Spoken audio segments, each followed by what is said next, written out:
Og diri na putang dapita mga choy na napod milakaw karon nga ginagbay mga choyo diri sa may barangay Libas para sa Misgi mga choy. Og adi sir may mag-sit up mga choy. Aman ni udtos ang daan diri mga choy kay kapistahan man ugma diri karon dispiras manok litson manok lang sa kami mga choy. Mao ni pagkaon diri sa among mga choy. Okay na human naman hapon ang mga choy. Human na po ng basketball nga maghulatan. Sit up na may diri mga choy. Araw na ni para na unya sa among event diri mga choy sa Misgi nila nga pangkalawakan mga choy.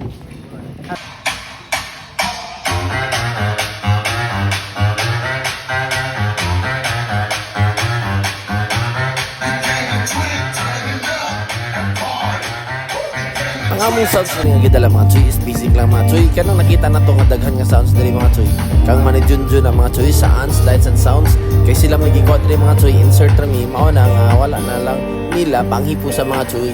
As a chance for today event, none other than The first is Fantasy Atar. Mastery, 25%. Originality, 25%. Uniqueness, 30%. Audience impact, 100%. Tayhay sa silingan, bayot gihapon ang pasalingan. Unsay pagtuon ninyo sa mga bayot? Gamhanan? Kung ang laki ra ba, may kwarta? Asa man mo tagan sis? Sa bayot ra ba jud?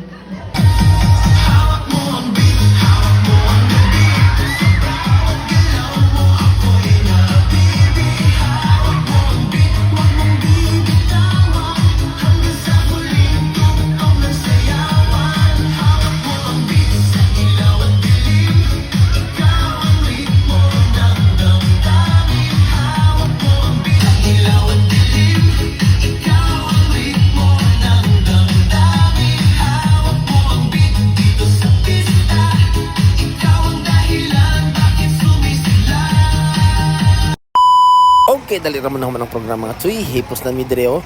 Nana si Kuy Kuy si Jan Jan diri human nagkarga mga choy. Okay, kung ka-video kay inatanan mga choy kay ako ra isa kay nang lakaw sila mga choy. Mao na nga karon. Hipos na lang ko na ka-video mga choy. Og daghang salamat dai kang kagawad Goldie mga choy. Og sa Barangay Libas og kang Sir Glenn. Thank you sa tanan. Bye-bye.